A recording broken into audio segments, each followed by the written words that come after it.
다해 주 찬양합니다. 주 찬양하리. 힘을 다해 주 찬양하리. 내 생명 다해 내 힘을 다해 모든 소망 주님께 생명 주께 선포합시다. 주께 소망 주께 있네. 주 안에 있네. 생명 주께 있네. 능력 주께 유일한 소망 오직 예수. 주께 있네. 주 안에 생명 다해 주 찬양합니다. 주 찬양하리. 힘을 다해 주 찬양하리. 내 생명 다해 내 힘을 다해 모든 소망 주님께 생명 주께 할렐루야. 주께 있네. 소망 주께 있네. 주 안에 있네. 생명 주께 있네. 능력 주께 있네. 소망 주께 있네. 믿음으로 다시 한번 고백합시다. 생명 주께 있네. 우리의 능력이 주께 있네. 소망 주께 있네. 주 한번 더. 생명 주께 있네. 능력 주께 있네. 소망 주께 있네. 주 안에 있네. 주 안에 주 안에 있네. 주께 주님의 영광 내 삶에 하셨네. 권능으로 임하셨네. 기적의 주님을 기대합시다. 꿈에서 날 살리신 주 성령 놀라우신 주. 다시 한번 찬양합시다. 주님의 영광 나타나셨네. 주님의 영광 나타나셨네. 권능으로 임하셨네. 죽음에서 날 살리신 주 성령 놀라우신 주 하나. 할렐루야. 주의 나라가 할렐루야. 주의 나라가 할렐루야 임하소서. 권세들이 나를 선포하리. 만왕의 왕 예수 주의 나라 임하시. 주님의 영광 나타나셨네. 주님의 영광 나타나셨네. 내 삶의 권능으로 임하셨네. 죽음에서 날 살리신 주 성령 놀라우신 주 하나. 할렐루야. 주의 나라가 할렐루야. 주의 나라가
여기시오.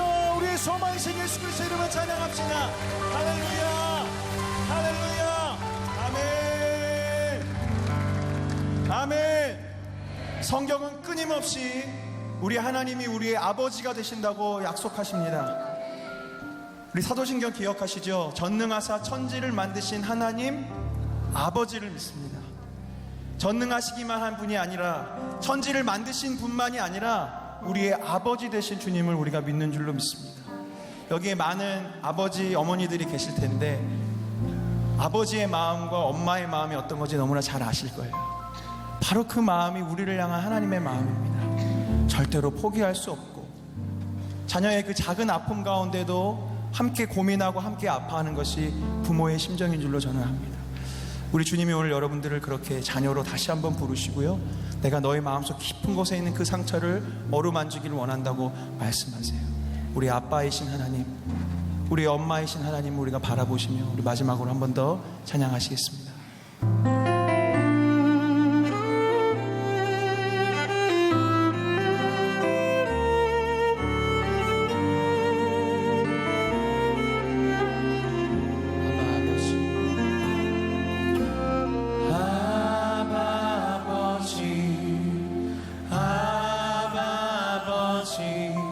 나를 안으시고 바라보시는 아바 아버지, 아바 아버지, 아바 아버지, 나를 도우시고 힘주시는 아버지, 아바 아버지,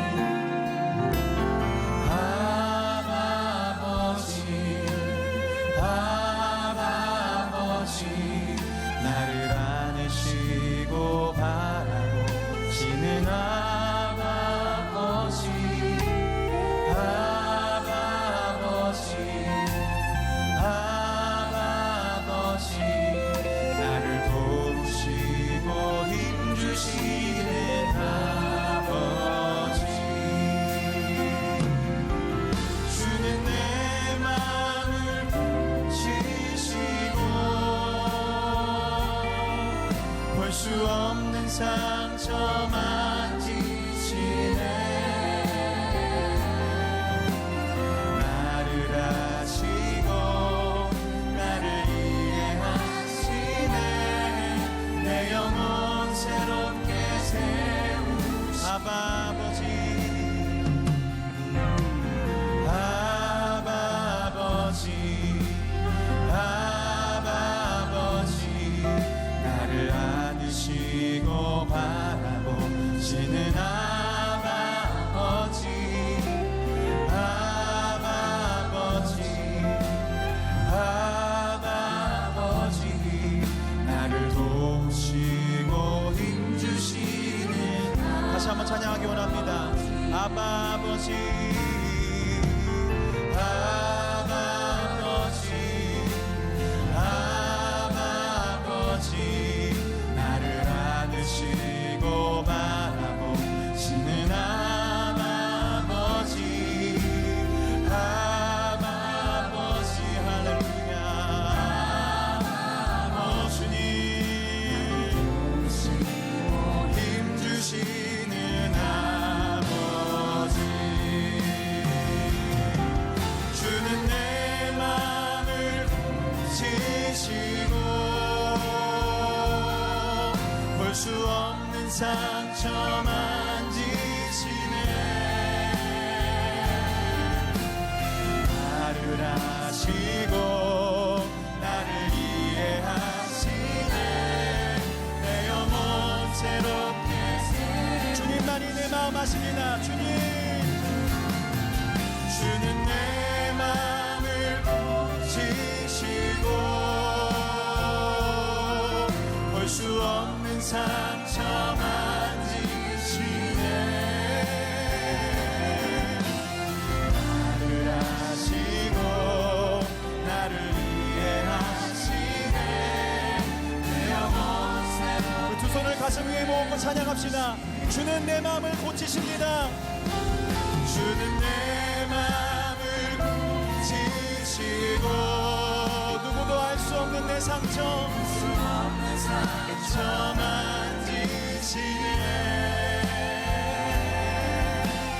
나를 아시고 나를 이해하시네. 내 영혼. 우리 마지막 한 번 더 간절히 이 찬양의 기도가 되기 원합니다. 주는 내 마음을 고치시고, 주는 내 마음을 고치시고, 주님 볼 수 없는 상처 만지시네. 나를 아시고 오직 주님만이 나를 이해하시네. 내 영혼 새롭게 세우고 나를 아시고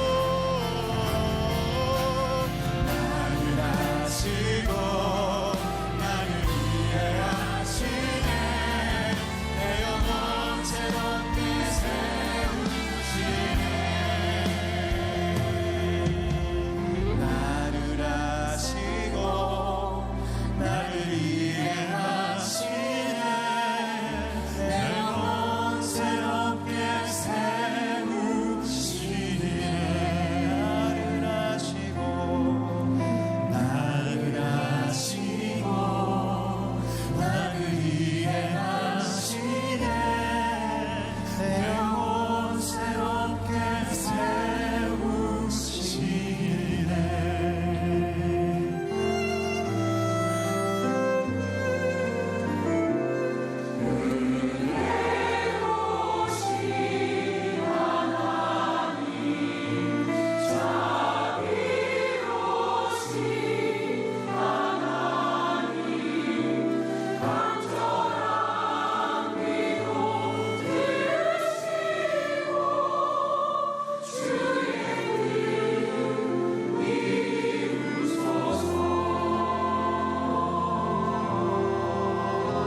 오늘 예수님의 기적 말씀을 시작하고 벌써 7번째 시간이 되었습니다. 오늘 말씀의 제목은 작은 신음에도 기적이, 이런 제목입니다.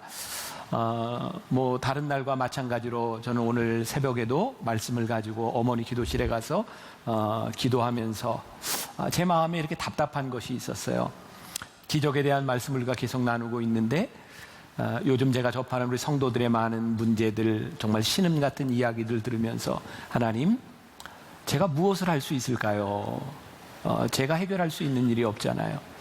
네, 아침에 하나님께서 저에게 주신 평안한 마음은, 그래, 주님의 마음으로 목회자인 제가 할 수 있는 역할이 하나님과 우리 교인들 사이를 연결하는 일이구나. 오늘 말씀을 통해서 우리 성도들을 하나님 앞으로 인도하는 그런 역할이구나. 그래서 제가 부담이 아닌 하나님께서 저에게 주신 사명으로 알고 말씀을 전하려고 합니다. 오늘 이 시간에도 여러분들 중에 누군가가 이 말씀의 주인공이 될 수 있기를 주님의 이름으로 간절히 소원합니다. 오늘 말씀은 여러분들이 이제 주목해서 볼 필요가 있는데요. 말씀을 여러분들이 얼마나 주의 깊게 들으셨는지 모르지만 오늘 이 말씀의 본문을 가지고 설교하는 것이 무척 힘이 듭니다. 왜냐하면 복음서에 나와 있는 기적 중에 가장 간단하게 나와 있는 기적의 이야기고요. 오늘 기적의 이야기는 예수님께서 시몬 베드로의 장모의 집에 들어가서 열병을 앓고 있는 장모를 손으로 일으키셨다. 이게 끝입니다. 그러니까 여러분들이 저 본문으로 어떤 설교를 할 건가, 그런 고민을 가지고 들으시면 이유를 또 알 수 있지 않을까 하는 생각이 듭니다. 우리가 말씀을 읽는 방법 중에 하나가 늘 어떤 시, 그리고 장소, 처음에 그 문장을 우리들이 주목해 볼 필요가 있는데, 오늘도 본문 말씀이 그렇게 시작하고 있죠. 회당에서 나와. 그러면 회당에서는 무슨 일이 있었는가, 그런 의문을 우리들이 자연스럽게 가질 수 있습니다. 이 마가복음이 오늘 몇 장이죠? 본문이 1장이에요. 1장. 우리가 공간복음이라고 하는 마태, 마가, 누가복음을 보면요, 마태복음은 예수님의 족보로 시작을 하고 있어요. 그리고 한참 지나서 예수님의 기적이 나오고요, 누가복음은 예언이 나오고 있고 세례 요한에 대한 이야기가 나오고 있습니다. 그런데 마가복음은 그냥 1장부터 예수님의 사역으로 이어집니다. 제자를 부르신 것, 귀신을 쫓아내신 것, 이 가버나움의 회당에서 예수님은 이미 1장에서 많은 기사와 이적을 행하셨어요. 자, 회당에서 나와, 이 말씀은 예수님께서 이미 많은 기적을 행하시고 쉼을 가지려고 한 의도로 베드로의 집으로 가신 겁니다. 그런데 거기에서 예수님께서 또 사역을 하게 된 이유가 나와 있는 거죠. 우리는 여기에서 그런 또 의문을 던지게 되는 거예요. 우리가 풀어야 될 내용입니다. 왜 굳이 예수님이 쉬셔야 되는 상황에서 베드로와 예수님의 제자들은 환자가 있는 집으로 예수님을 모셔갔을까? 혹시 거기에 어떤 말 못한 사정이 있는 것은 아닐까? 근데 오늘 저는 먼저 여러분들이 두 가지를 이렇게 생각하면서 말씀을 들었으면 좋겠다 하는 마음이 있는데, 하나는 제 생각입니다. 가버나움 회당에서 예수님께서 행하셨던 기적이 오늘 시몬 베드로의 장모의 집에서, 시몬 베드로의 집에서 개인적인 사건으로 일어나고 있다는 거예요. 그러니까 예수님의 기적과 예수님의 만남의 사건들이 오늘 이렇게 예배드리는 이런 공동체 가운데서 끝나는 것이 아니라 어떻게 우리들의 개인적인 삶으로 예수님의 기적이 이어질 수 있는가. 결국 신앙이라고 하는 것은 공적인 영역에서 우리의 사적인 영역으로 옮겨질 때 인격적인 관계가 형성되는 것은 아닐까. 또 하나, 여러분들이 얼마나 주목해서 말씀을 읽었는지 모르지만 베드로 장모의 열병을 고치는데 병을 고쳐달라고 요청한 사람은 베드로가 아니었습니다. 같이 있던 사람들이 베드로의 장모에 대해서 이야기를 하고 병을 고쳐달라고 이야기를 합니다. 늘상 하는 이야기지만 우리들에게 믿음의 동역자는 아주 중요하고요. 오늘 이 기적의 사건도 기적의 주인공은 베드로와 연관이 되어 있지만 믿음의 동역자를 통해서 이 일이 일어나고 있다면, 오늘 이 예배 시간에 나온 우리들 가운데 혹 자의가 아니라 타의에 의해서, 누군가에 의해서 이 자리에 나와 있을지라도 우리가 기적의 주인공이 될 수 있다는 거죠. 오늘 말씀의 제목을 제가 작은 신음에도 기적이 이렇게 잡아보았습니다. 오늘 이 베드로가 가지고 있었던 문제, 베드로의 장모의 열병이라고 하는 것, 다른 기적에 비하면 그렇게 큰 문제가 아닌 것 같아요. 그러면 베드로에게는 이 열병이라고 하는 것이 어떤 비밀스러운 문제가 있는 것은 아닐까? 또 이런 의문을 가지고 우리들이 말씀을 접할 수 있겠죠. 자, 제가 이제 말씀을 시작하면서 소제목을 이렇게 잡아보았습니다. 숨 가쁜 날을 지날 때. 이제 오늘 이제 말씀 우리가 읽은 본문을 전체적으로 이렇게 본다면, 예수님께서 제자를 부르시고 가버나움에서 놀라운 기적을 행하시고 예수님이 쉬러 베드로의 집에 가게 되었는데, 거기에서 베드로 장모의 열병을 고치신 거예요. 그랬더니 32절에 저물어 해질 때라고 하는 말이 나오고 있고요. 33절에 온 동네가 그 문 앞에 모였더라. 온 동네라고 하는 것은 온 동네에 있는 사람들을 이야기하는 거죠. 34절에 예수께서 각종 병이 든 많은 사람들을 고치시며 많은 귀신을 내쫓으시되 귀신이 자기를 알므로 그 말하는 것을 허락하지 아니하시니라. 제가 숨가쁜 하루를 지날 때 이렇게 말씀드린 거예요. 보세요. 가버나움에서 예수님이 많은 병자를 고치시고 이제 지쳐서 쉬러 베드로의 집에 들어가셨는데, 거기서 열병 걸린 장모를 고치고 났더니 그 소리를 듣고 해가 저물 때 온 동네 사람들이 모여서 또 예수님이 치유의 기적을 행하신 거예요. 하여튼 무지무지하게 바쁜 하루를 지나신 거예요. 그리고 우리가 오늘 읽지 않았지만 이제 1장 35절에 보면 새벽 아직도 밝기 전에 예수께서 일어나 나가 한적한 곳으로 가서 거기서 기도하시더니, 그러니까 예수님께서 기적을 베푸시고 혼자 한적한 곳으로 떠나가셨다라고 되어 있습니다. 또 38절에 가보면 우리가 읽지 않았어요. 이르시되 우리가 다른 가까운 마을로도 가자. 거기에서도 전도하리니 내가 이를 위하여 왔노라 하시고, 여기서 전도라고 하는 것은 무슨 뜻일까요? 우리가 말하는 전도가 아니라 여기서는 영어 성경에 보면 preach라고 되어 있어요. 설교한다. 우리가 아주 중요하게 알아야 될 포인트가 있는데, 예수님은 모든 기적을 행하시는 곳에서 기적이 목적이 아니라고 하는 것을 분명히 말씀하고 있어요. 그래서 여기에서도 많은 기적을 행하시고 예수님께서 한적한 곳으로 떠나가셨을 뿐만 아니라 제자들에게도 이거 얘기하지 말라. 기적이 목적이 아니라 그 기적을 행하시는 이유가 있다.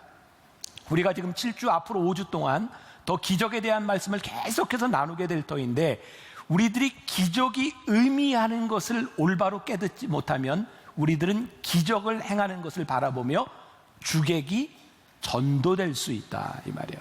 자, 주객이 전도되면 안 돼요. 기적이 목적이 아니라 기적을 행하시는 이유를 알 때 우리들의 삶에 찾아오는 기적이 의미를 가지게 되는 거예요. 오늘 말씀을 준비하는데 어떤 목사님들이 준 자료에 보니까 주객이 전도된 거에 대해서 이런 예를 들더라고요. 어떤 정부 부처에서 이런 행정명령을 내렸대요. 이면지를 잘 활용해라. 그러니까 종이를 좀 아끼라는 얘기죠. 그랬더니 이면지를 잘 활용하기 위해서, 얼마나 잘 활용하는지를 보여주기 위해서 맨 종이를요 복사해가지고 이면지로 쓰는 거예요. 이면지 도장 찍어가지고, 심지어는 그냥 옛날 얘기 전화번호 부책을 복사해가지고 이면지로 쓰는 거예요. 뭔가 좀 잘못된 거죠. 또 어떤 예가 있었냐면, 회사에서 이제 사람들에게 편리하게 노트북 컴퓨터를 쓰도록 이렇게 나눠준 거예요. 우리가 이제 데스크탑이 아니라 노트북은 활용성이 좋게 이렇게 나눠준 겁니다. 문제는 노트북이 작다 보니까 도난의 위험이 있는 거예요. 그래서 그 회사에서는 노트북을 잘 쓰기 위해서 책상에 고정시켜 놨대요. 활용이 잘못되고 있는 거죠. 제가 왜 이런 이야기를 하나요? 기적이 그렇다 이 말이에요. 기적이. 예수님께서 우리들에게 기적을 행하신 이것이 주객이 전도되면 주님께서 우리들에게 주시기를 원하시는 메시지를 잃어버리게 되는 거예요. 하나님께서 우리를 왜 부르셨는지를 우리들이 잃어버리는 순간 우리는 굉장히 자기중심적인 사람이 되고요. 우리가 하는 일들 가운데서 하나님 아버지의 마음이 떠나잖아요. 어느 날부터인가 우리들이 강팍해지기 시작해요. 우리들이 누군가를 섬긴다고 했던 그 일들이 섬김의 마음을 잃어버리기 시작하면 우리의 섬김이 누군가에게 상처를 주기 시작해요. 이 성경에 보면 바리새인들은 종교적이지 아니었던 사람들이 아니라 종교적이었는데 주객이 전도되어 하나님 아버지의 마음을 잃어버린 사람, 강팍해진 사람이 바리새인들이에요. 그래서 제가 이 기적에 대한 말씀을 계속 나누면서 우리들에게 정말 주의해야 될 것이 있는데, 우리들의 신앙의 목적이 기적이 되지 않도록. 제가 종종 그런 이야기 하잖아요. 예수님께서 죽은 나사로를 살리셨어요. 죽은 나사로가 영원히 살았나요? 아니요. 때가 되면 죽어요.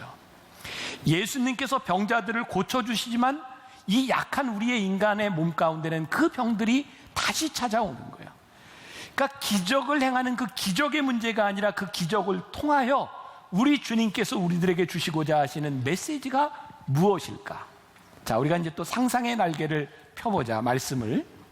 예수님이 기적을 막 행하셨어요. 예수님이 행하시는 기적을 보고 사람들이 모여들기 시작했어요. 예수님의 제자들이 무척 신나지 않았겠습니까? 사람들이 너무너무 많으니까 누군가 기도를 받아야 되는데 사람들이 제자들에게 부탁하지 않았을까요? 아, 내가 예수님 좀 만날 수 없을까요? 뒤에다 이렇게 좀 만나게 해줘. 막 이러지 않았을까요? 제자들이 막 신났을 것 같아요. 봐, 예수님 대단하시잖아?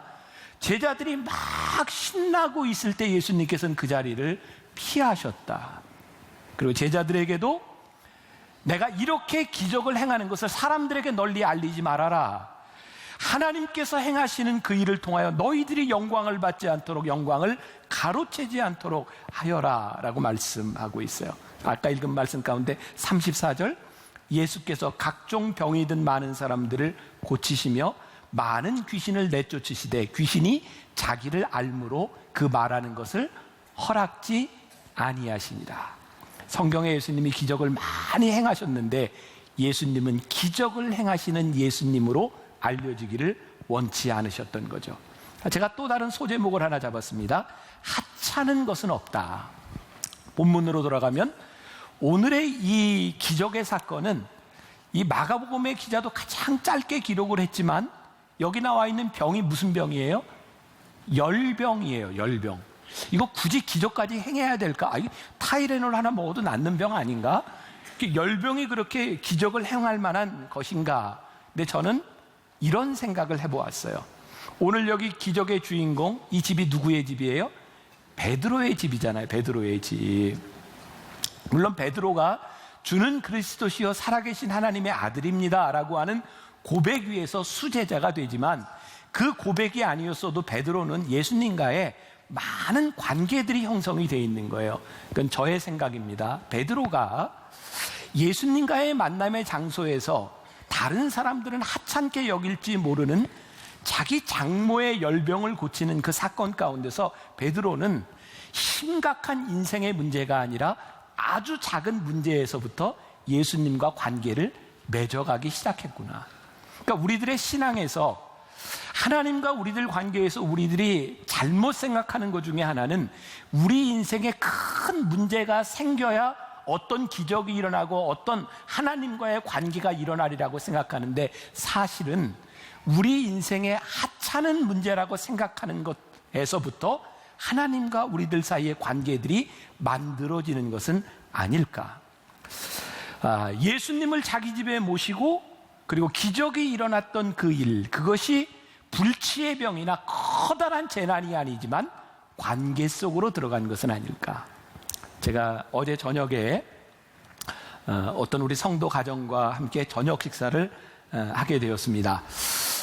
이렇게 뭐 신앙생활을 이렇게 남편이 오래 한 가정은 아니고 여러 가지 이야기를 하다 보니까 풀어가는 과정에서 그분의 직업이 치과 의사라 이제 이에 대한 이야기를 좀 이렇게 하게 되었어요. 그 이야기를 하다 보니까 제 이가 굉장히 잘났습니다.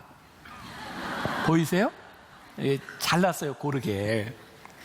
근데 제가 이가 왜 이렇게 고르게 잘났는가? 교정을 받지를 않았어요. 근데 제가 이제 이가 이렇게 고르게 된 이유가 여러분 참 놀라운 일이에요. 이유가 뭐냐면 저는 초등학교 때 목사가 되겠다 이렇게 이제 마음을 먹고 이제 길을 간 사람인데 저희 어머니가 초등학교 때 목사가 되기로 결심한 저를 놓고 제 이를 놓고 기도하기 시작했어요. 제가 이제 중학생이 되었을 때 이제 유치를 다 갈고 났는데 정말 제 이가 뻐드렁니라 그러면 대문짝 이렇게 쭉 벌어진 이였어요. 근데 저희 아버님을 혹시 기억하는 분이 있는지 모르지만 설교 이렇게 하실 때 보면 이가 이렇게 보이는데 저희 아버님 이가 고르지를 않아요. 그래서 저희 어머니가 아들인 저를 놓고 설교하는 아버지의 그 일을 보면서 우리 아들이 목사가 돼서 설교할 때 저러면 안 되는데, 그래서 제 일을 놓고 기도하기 시작한 거예요. 근데 중학교 때인데 진짜 놀라운 일이 일어났어요. 제가 비빔밥을 먹다가 나물에 걸려가지고요, 어금니가 하나가 빠졌어요. 그리고 엿을 먹다가 엿에 붙어가지고 어금니가 하나 또 빠졌어요. 그리고 이 두 개가 빠지더니 이렇게 자연적으로 교정이 된 거예요. 이렇게. 네? 그러니까 이제 우리 같이 식사하던 의사 선생님이 그거 참 의학적으로 설명할 수 없는 일이네요 라고 이야기를 했고, 여러분들 중에 누구는 우연히 그런 일이라고 이야기할지 뭐. 근데 저는 제 기억 속에 초등학교 때부터 중학생이 된 저를 위해 저희 어머니가 강단에 서서 목회를 하게 될 아들을 위해 기도했던 작은 기도에 대한 그 응답을 저는 믿음으로 고백하는, 그때 제가 어머니에게 이렇게 얘기했어요. 엄마, 왜 제 아랫니를 위해서는 기도 안 하셨어요? 그랬더니 저희 어머니가 설교할 때 아랫니는 안 보여. 그래서 기도를 안 하죠. 자, 아주 작은 일 같아요. 저희 어머니가 생각할 때 어쩌면 작은 신음일 수도 있어요. 그러나 제 삶에서 작은 일에서부터 구체적으로 제 삶에 개입하시는 하나님을 경험하게 되었던 일, 저는 오늘 여러분들에게 이 작은 기적을 통해서 우리들의 인생의 커다란 재난의 문제가 아니라 우리의 인생의 작은 신음 가운데 하나님과의 관계가 형성되기 시작할 때 우리는 베드로와 같은 그런 관계를 만들어갈 수 있는 것은 아닐까. 기적에는 어느 정도의 패턴이 있는 것 같아요. 제일 중요한 건 문제를 가지고 나온다는 거예요. 문제를 해결하시는 분은 예수님이라는 거예요. 문제가 해결이 되고 나면 그 사람은 섬기는 사람, 사명자가 된다는 거예요. 자, 전체적인 상황 가운데서 볼 때 가버나움 회당에서 사역을 마치시고 쉬려는 의도를 가지고 오신 예수님에게 이 상황에서 병을 고쳐주세요 라고 말하는 것이 참 쉽지 않았을 것 같아요. 그렇죠. 너무너무 지쳐 있는데 어떻게 예수님에게 우리 장모의 병을 고쳐주세요 이렇게 말하는 것이 쉽지 않았을 것 같아요. 제가 목회자이기 때문에 이 상황이 더 이해가 되는 것 같아요. 요즘 저는 이제 교인들을 통해서 어려운 이야기들을 이렇게 들을 때가 많이 있어요. 근데 제가 제일 힘든 건 뭔지 아세요? 제가 해결할 능력이 없다는 거예요. 저희 교인 중에 권사님 중에 한 의사 선생님은 저에게 늘 그런 얘기를 해요. 목사님, 고민하지 마세요. 목사님이 할 수 있는 일이 아니니까 어려운 이야기를 듣고 하나님께 넘기세요. 근데 그게 잘 안 돼요. 교인들의 이야기를 들으면 그게 마음에 많이 남아있기 때문에 참 쉽지 않은 일이에요. 인간의 몸을 입고 오신 예수님께서 병자들의 병을 고치시며 얼마나 지쳐 있었겠어요. 근데 그 지쳐있는 예수님을 집안에 모셔서 예수님에게 우리 장모의 열병을 좀 고쳐주세요 말하는 것이 결코 쉽지 않았을 것 같아요. 그래서 베드로가 그렇게 이야기를 하지 못하고 누군가가 베드로의 친구가 아마 베드로의 이야기를 예수님께 했는지 몰라요. 중요한 것은 그 문제의 크기가 어떠하든지, 그것이 어떠한 문제였는지, 그것이 하찮은 문제인지 커다란 문제인지 알 수 없지만 그 문제를 가지고 주님께 나왔다는 거예요. 제가 오늘 여러분들에게 신앙적으로 도전을 던지고 여러분들에게 질문을 하고 싶어요. 여러분들의 삶에는 어떤 문제가 있나요?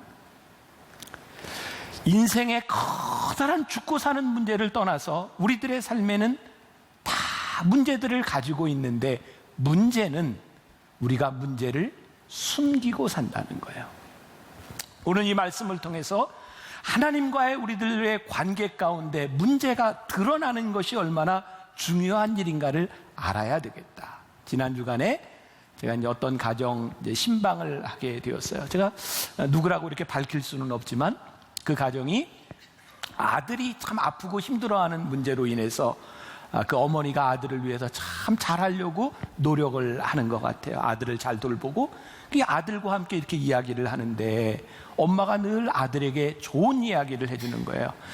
너 참 많이 좋아졌다. 네가 극복할 수 있다. 그런데 이렇게 같이 이야기를 하다가 아들이 저에게 그런 얘기를 했어요.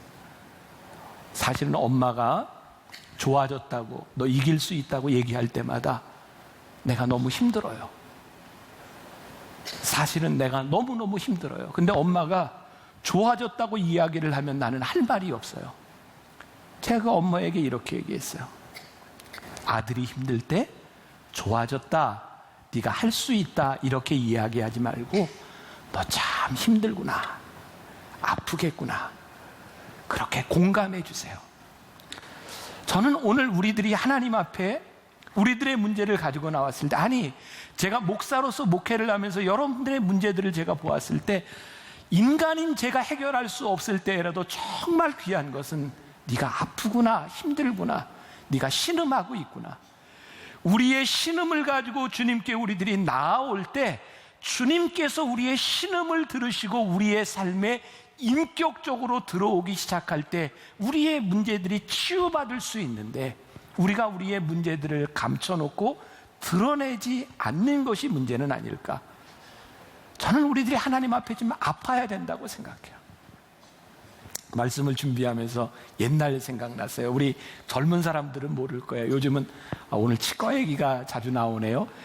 요즘은 이 이렇게 뽑으러 갈 때, 유치를 뽑을 때도 치과에 바로 가서 뽑잖아요. 우리 어렸을 때 이 어떻게 뽑았어요? 네, 실로 묶어가지고, 그것도 지금 생각해보면 참 잔인하죠. 실에 묶어가지고 문고리에다 이렇게 묶어놨다가 확 열어가지고 이빨 그런 기억들이 있으시죠? 아니면 이렇게 흔들다가 딴 얘기하다 확 뽑아버린, 벤치로 뽑았던 적도 있죠. 세상에 얼마나 우리 잔인했어요. 근데 그거 안 뽑을 수 없는 거 아니에요. 또 옛날, 제가 그렇게 나이 많은 사람들 옛날 얘기하네. 옛날에 왜 그렇게 또 종기가 많았어요, 옛날에. 기죠? 옛날에는 이렇게 곰고 그러면 이걸 짜는데 세상에 엄마 아빠가 짜줄 때 어쩜 이렇게 잔인하게 다 짜요. 꽉 짜는 거. 근데 생각해보면 그 시간들이 지나가야 되는 거예요. 우리들이 하나님 앞에서 아파하고 눈물도 흘리고, 하나님 저 너무너무 힘들어요. 하나님 앞에서 눈물 흘리는 것이 우리의 신음 가운데 하나님과 우리들의 관계가 만들어져 가는 거죠. 요즘은 제가 참 행복한 것 중에 하나가, 제가 요로결석이 지금 2년 넘게 안 왔어요. 너무너무 행복해요. 지금 안 아파서. 이러다 또 아프면 어떡하지? 근데 처음 제가 요로결석이 왔을 때는 그게 얼마나 아픈지 제가 실감이 잘 안 됐었거든요. 병원에 갔는데 일단 뭐 응급실에 갔더니 진통제를 놔주는 거예요. 근데 아파요, 계속. 근데 제가 뭐 이제 차병원하고는 저희 교회하고 여러 관계가 있으니까 제가 갔다, 담임 목사가 갔다고 의사 선생님도 오고 뭐 여러 사람 와서 보고 이제 진통제를 놔주는데 전 계속 아픈 거예요. 아프다고 그러면서 이제 너무너무 아프니까 교인들은 보고 있죠. 어떻게 참기 시작했어요. 이런 악물고 이렇게 참는데 너무너무 아픈 거예요. 근데 이 아픈 정도를 모르겠는 거예요. 내가 엄살인지 진짜 아픈 거예요. 아프긴 아픈데. 그때 의사 선생님이 저한테 이렇게 얘기하더라고요. 목사님, 아프면 소리 지르세요. 아프면 아프다고 하세요. 그러면 조금 낫습니다. 그때부터 신음을 내기 시작해서 이렇게 붙잡고. 고통은 감추어서 해결되는 것이 아니라 하나님 앞에 우리의 신음을 내는 것도 우리들의 믿음이고 하나님과의 관계이구나. 그래서 오늘 여러분들 하나님 앞에 신음하세요. 하나님 앞에 우리의 문제들을 내어놓고 아프다고 얘기하세요. 하나님께서 우리의 삶으로 들어오실 수 있도록 우리의 마음을 열어놓으라, 이 말이에요. 저는 교인들에게 인사할 때 제일 많이 하는 말이 이런 말입니다. 혹시 이제 교인들이 저에게 문자를 보내거나 메일을 보낼 때 제가 제일 많이 쓰는 말이 뭐냐면 평안하세요 라고 하는 말이에요. 평안하세요. 저에겐 두 가지 의미가 있어요. 하나는 정말 교인들의 가정이 평안했으면 좋겠다, 그런 의미가 있고, 또 하나, 어떤 누구도 삶에 평안한 사람이 어디 있겠어요. 다 문제들을 가지고 있잖아요. 그러니까 그 문제 가운데 괜찮으세요? 이런 물음을 제가 던지고 있는 거죠. 평안의 문제는요, 우리들 모두에게 일어나는 문제예요. 다시 말하면 우리를 불안케 하는 일이 많은 거예요. 우리나라 보세요. 청소년들의 사망 1위 원인이 자살이에요. 청소년 가출 1위인 나라가 대한민국입니다. 우리 대한민국 사람들이 제일 많이 암으로 죽는 암이 뭔지 아세요? 위암이에요. 일단 아프면 막 암 아닌가 이런 생각 들지 않으세요? 우리 염려하게 할 수 있는 게 참 많아요.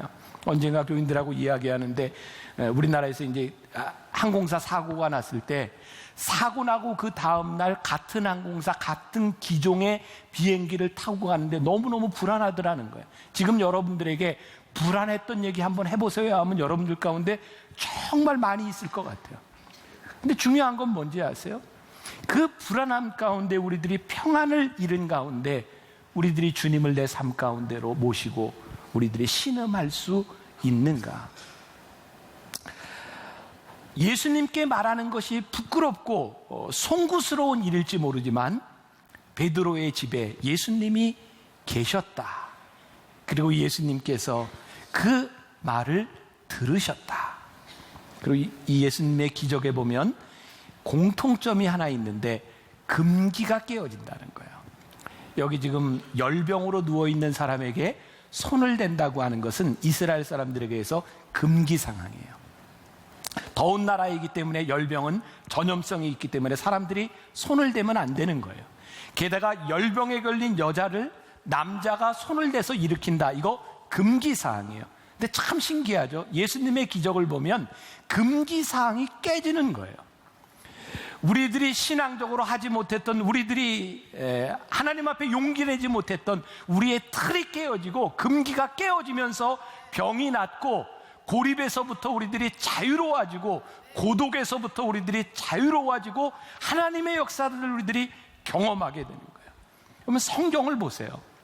문제를 가지고 하나님 앞에 나왔던 사람들이 평안을 얻는 이야기들, 제가 말씀을 준비하며 떠올랐던 이야기가 사무엘상 1장에 있는 한나의 이야기예요. 한나가 자식이 없음으로 인하여 너무 고통스러웠고 힘들어서 성전에 나와서 기도하잖아요. 사무엘상 1장 10절에 보면 이렇게 표현이 되어 있어요. 한나가 마음이 괴로워서 여호와께 기도하고 통곡하며. 그런데 통곡하며 기도하는 이 한나를 보고 당시 제사장이었던 엘리가 뭐라고 얘기해요? 너 언제까지 술 취해 있을 것이냐. 그래서 한나가 이 이야기를 듣고 자기 사정 이야기를 다 합니다. 그랬더니 엘리가 뭐라고 얘기하냐면 하나님이 내가 기도하여 구한 것을 허락하시기를 원한다 그래요. 한나가 그 말을 듣고 평안이 돌아갑니다. 자, 생각해 보세요. 하나님 앞에 통곡하며 기도하던 자신을 보며 너 언제까지 술 취해 있을 거냐라고 말했던 영적인 분별이 없었던 엘리 제사장이, 그 제사장이 너 하나님께서 내 기도 들으실 거야 라고 하는 그 말을 아멘으로 받은 거예요. 제가 목사이기 때문에 제가 오늘 이 자리에서 설교를 하고 여러분들에게 말씀을 전하며 저에게 똑같은 생각이 드는 거예요. 하나님, 제가 무슨 자격으로, 어떤 능력으로, 어떤 인격으로 우리 교인들에게 평안하라고 이야기를 하며 어떤 자격으로 제가 치유할 수 있겠습니까? 하나님, 저에게는 그런 자격이 없습니다. 근데 하나님께서 저에게 주시는 마음이 너에게 자격이 아니라 내가 제사장으로, 네가 목회자로, 설교자로 교인들을 향하여 네가 그렇게 이야기했으면 좋겠다. 너의 기도가 응답되기를 원합니다 라고 말할 때에 그것을 아멘으로 받아들이는 교인들의 삶을 통해 그들에게 평안이 임하기를 구하라. 오늘 제가 새벽에 기도하며 하나님께서 저에게 주셨던 마음이었어요. 저의 자격이 아니라, 다른 능력이 아니라 하나님께서 여러분들을 평안케 하시기를 원하신다는 그 말씀이 여러분들의 삶에 개인적으로, 주관적으로, 관계 속으로 들어갈 수 있으면 좋겠다. 신앙은 보편적인 것에서 개인적인 사건으로 옮겨지는 거예요. 신앙은 객관적으로 일어났던 사건이 내 삶의 주관적인 사건으로 일어나는 거예요. 가버나움 회등에서 많은 기적을 일으키신 예수님을 자기 개인의 집으로 모셔가서 주님과의 인격적인 만남이 일어났던 것처럼 공적인 장소에서 시작된 신앙이 우리들의 삶의 사적인 영역으로 들어오는 거예요. 그래서 우리 주님과의 관계가 시작되는 거예요. 오늘 말씀의 주인공인 이 여인이 나음을 얻고 나서 예수님과 제자들을 수종들었다 그래요. 참 상황이 이것도 참 이해하기 힘들죠. 아니 바로 이렇게 세웠는데 그 여인을 그렇게 부려먹어야 되겠어요? 근데 생각해보면 아마 거기에 수종들 만한 사람이 아무도 없었을지도 몰라요. 근데 그것보다 제가 하나 더 가능성 있는 것은 이 여인이 나음을 얻었을 때 기꺼이 내가 예수님을 수종들고 싶다는 마음이 들지 않았을까요? 그게 저는 신앙생활을 하면서 내가 표현을 잘못했구나. 종종 교인들에게 저 사람은 저렇게 예수를 믿으면서 섬김이 없을까, 봉사가 없을까. 사실은 섬김과 봉사의 문제가 아니라 은혜가 없는 거구나. 우리들이 하나님을 믿으면서 누군가를 섬길 수 없는 사람이라면 우리의 인생에 들어오셔서 우리의 삶을 바꿔주신 그 은혜가 없기 때문에 우리들이 움직여지지 않는 것은 아닐까. 오늘 제가 마지막으로 이런 소제목을 잡았어요. 그리고 일상 속으로. 이 베드로의 장모였던 이 여인에게 가장 큰 축복이 무엇인가? 오늘 31절에 나아가사 그 손을 잡아 일으키시니 열병이 떠나고 여자가 그들에게 수종드니라. 아마 여자가 할 수 있는 일, 수종드는 일, 음식을 준비하는 일, 이 여자의 삶이 일상으로 돌아갔구나. 제가 지난주에 만났던 한 가정이에요. 여러분들에게 누구라고 얘기는 못하겠지만 그분이 지난 5년 동안 사업을 하면서 25억을 손해봤대요. 놀래주세요. 25억을 손해봤대요. 세상에 25억을 손해봤는데 너무너무 기쁘고 감사하다는 거예요. 세상에 이런 사람이 다 있어요.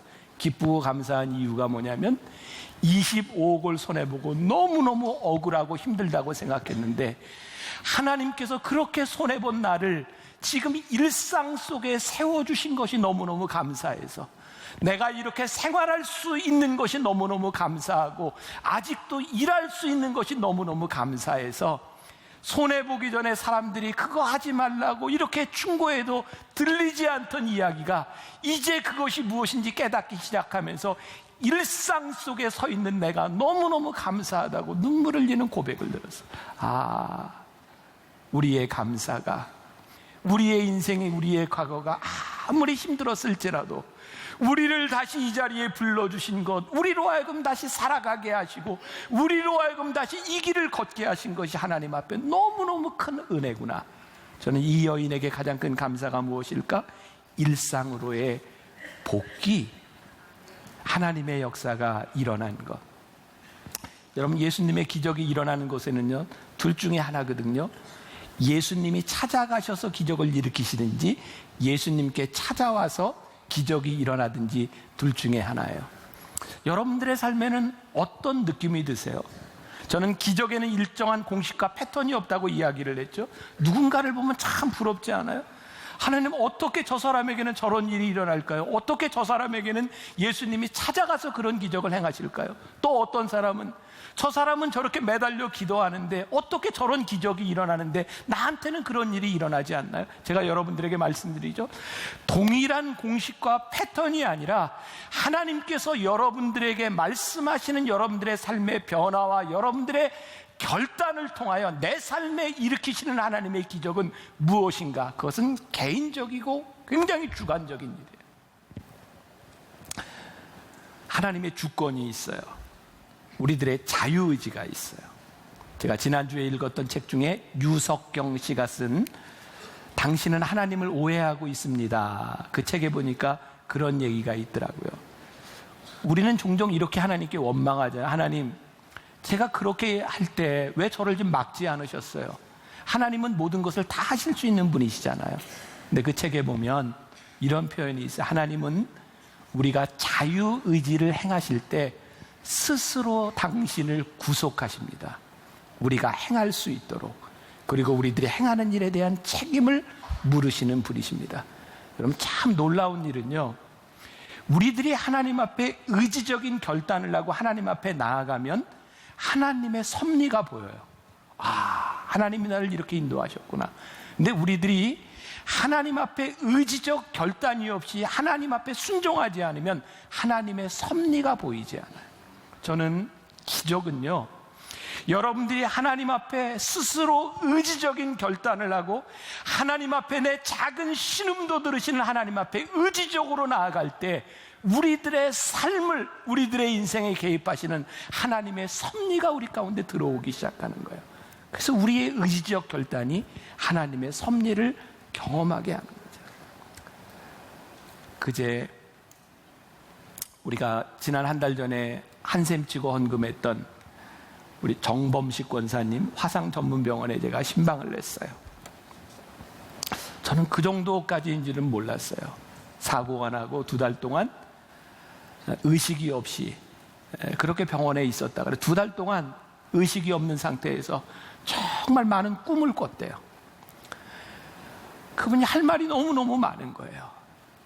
자기가 의식이 없는 상태에서 세상의 친구들 찾아와서 병문안도 하고 했는데 이제 시간이 지나니까 찾아오는 사람도 아무도 없고요.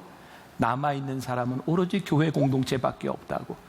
자기가 그렇게 사경을 해먹을 의식이 없을 때 자기가 보았던 꿈속의 환상들이요, 막 불구덩이 속으로 막 누가 끌고 들어가는데 자기를 끄집어내는 줄들이 있었다는 거예요. 지금 생각해보니 자기를 위해 기도했던 그 기도가 나를 이렇게 끄집어냈노라고. 그리고 기도하면서 이제 제가 지난주에 갔을 때 처음으로 걷기 시작하고 재활 운동을 시작했어요. 너무너무 감사하고, 우리가 한샘 치고 헌금을 하면서 그 시간에 우리가 어떻게 설명할 수 없잖아요. 어떻게 그 권사님에게 그런 기적이 일어나고, 또 아들의 생명을 가지고 그 보험으로 생명을 살리겠다고 헌금한 한 부인의 결단을 통하여 그 병원비, 그 많은 병원비를 대게 하셨는가. 그분에게 일어난 기적이 어떻게 일어났는지 우리는 설명할 수 없지만 하나님께서 그분을 일으키는 것이 분명하고, 우리들의 삶에 동일하게 우리의 신음 가운데서 하나님이 우리들을 어떻게 역사하실지 우리들이 기대하고 기대하는 마음으로 하나님 앞에 나아가는 것. 예레미야 33장 3절에 보니까 너는 내게 부르짖으라, 내가 내게 응답하겠고 내가 알지 못하는 크고 은밀한 일을 내게 보이리라. 분명한 공식이 있는 거예요. 우리가 하나님 앞에 부르짖는 거예요. 우리의 작은 신음으로 하나님 앞에 나아가는 거예요. 하나님은 우리가 알지 못하는 비밀한 일을 행하시겠다고 말씀하고 있어요. 우리들의 삶에 주관적으로 들어오시는 하나님의 은혜예요. 사도 바울은 이렇게 고백해요. 아무것도 염려하지 말고 다만 모든 일에 기도와 간구로 너희 구할 것을 감사함으로 하나님께 아뢰라. 그리하면 모든 지각에 뛰어난 하나님의 평강이 그리스도 예수 안에서 너희 마음과 생각을 지키시리라. 오늘 우리의 작은 신음으로 하나님 앞에 나아갑시다. 모든 지각에 뛰어난 하나님의 평강이 여러분들의 모든 것을 지키시고 여러분들 가운데 역사하여 주실 것을 믿습니다.